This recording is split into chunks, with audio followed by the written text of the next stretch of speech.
Já de volta com o nosso Gazeta Esportes, agradecer a você que acompanha a gente no Gazeta Esportes AL, no YouTube, ao vivaço, toda a nossa programação. E chegou o momento de falar sobre o CRB, que também decepcionou nesse final de semana.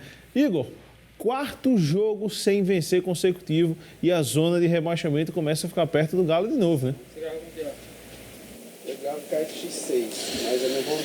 Isso, Guilherme. Fica bem próximo aí da zona de rebaixamento, a 2 pontos do primeiro time dentro da zona, que no caso é o Londrina. Em relação ao jogo de ontem, 2 tempos bem distintos. Na primeira etapa, o CRB teve um certo domínio, foi muito bem. Inclusive, abriu o placar com o Mikael. Depois de uma ótima jogada, o Dadá Belmonte, que inclusive fez uma ótima partida também, achou um belo passe para o Mikael. E aí o Mikael, com a perna direita, que inclusive não é a dominante, acertou um chutaço para aí sim conseguir fazer esse 1-0 para o CRB.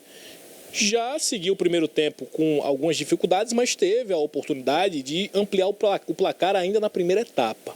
Foi para o intervalo e foi aí que tudo mudou.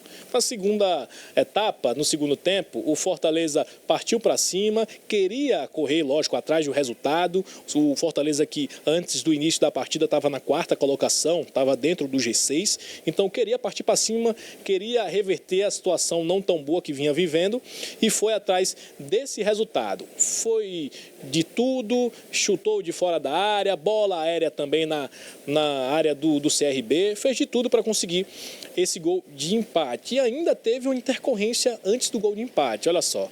Durante o lance, o Vitor Caetano encaixou a bola e aí ele soltou a bola. Só que em vez de tocar, fazer a saída de jogo, ele segurou a bola novamente. Aí o árbitro viu, flagrou e deu tiro livre indireto nessa jogada, nesse lance que vocês estão acompanhando agora. Na cobrança do tiro livre indireto, o Dadá Belmonte conseguiu fazer o bloqueio, né? Nesse tiro livre indireto tem que ser uma cobrança em 2 toques. Aí o Dadá Belmonte se atirou, conseguiu fazer o bloqueio desse chute. Ainda estava 1-0 para o CRB, mas aí não teve jeito. Fortaleza, de tanto martelar, de tanto ir para cima, conseguiu fazer o gol de empate com o Miritelo. Miritelo, camisa 9 do Fortaleza, nesse lance, conseguiu desviar a bola para o fundo do gol, empate em 1-1. É o segundo jogo seguido que o CRB sai na frente do placar e cede o empate. O último jogo foi contra o Atlético Goianiense, estava vencendo por 3-0 e aí cedeu o empate no segundo tempo. Ontem, a mesma situação. Até dá para pontuar que ontem foi uma situação até mais previsível. Mas a que chama a atenção mesmo do torcedor foi a vitória que estava nas suas mãos no jogo retrasado contra a equipe do Atlético Goianiense. 3-0 e deixou o empate chegar, né? O empate do Atlético Goianiense. E aí fica a grande questão, viu, minha gente? Se é uma limitação física no segundo tempo, se é uma questão realmente de opções no banco de reservas. E aí o torcedor fica com essa dúvida. O que acontece no CRB a partir do segundo tempo? É uma queda de rendimento? O que acontece que as equipes começam a dominar o jogo e conseguem, de repente, empatar ou até virar?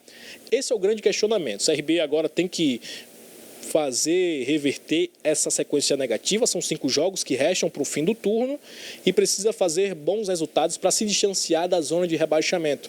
2 pontos separam a equipe da zona de rebaixamento do Z4. Então esse é o grande objetivo do Galo a partir de agora. Valeu, Igor. Um forte abraço para você. Muito obrigado pelas informações. CRB, Madison, deixou mais 2 pontos pelo caminho, dentro de casa. 5º jogo que ele não ganha dentro do Rei Pelé, dos 7 que já disputou. Começa a pensar em zona de rebaixamento de novo. Né? De novo, o torcedor do CRB já está preocupado quando o CRB joga. Ele tem 2 certezas, pelo menos no momento, que o ataque vai fazer gol e que a defesa vai tomar. Ontem, a gente acompanhando o jogo, a gente disse assim, olha, o CRB precisa do segundo gol, porque ele fez um primeiro tempo, como falou o Igor, avassalador. Faltou o segundo gol, faltou o terceiro, porque o CRB teve chance, mas não fez no primeiro tempo, quando esteve muito bem, não fez esse segundo gol nem o terceiro, e aí no segundo ia acontecer o que todos imaginavam. A gente sempre pensa assim, tomara que não aconteça o que tenha acontecido. Aí tomou um gol e quase toma o gol da virada, porque o ataque, né, do Fortaleza se fez presente com mais volume de jogo no segundo tempo e foi empilhando oportunidades. E a chance, né, que teve aí antes mesmo do empate, quando o goleiro do CRB, o Vitor Caetano, pegou a bola, colocou no chão e voltou a pegar. Ou seja, uma falha infantil. Desconhecimento total da regra do jogo. Eu acho que ele vacilou, eu acho que ele esqueceu em algum momento, né, se sentiu apavorado porque chegou o jogador mais próximo e pegou a bola de volta quando deveria. Justificar. Né? É difícil justificar, né? Mas aconteceu, o árbitro está ali explicando que não pode acontecer isso e aí, olha, por muito pouco não aconteceu o gol de empate aí, porque depois ele aconteceria. E no gol de empate, o jogador do Fortaleza foi descendo pela ponta esquerda e na lateral direita ninguém chegou no cara que ia cruzar. Exato. Ele foi entrando, até que ele conseguiu livre cruzar a bola. Aí o Miritello, dentro da pequena área, empurrou para o gol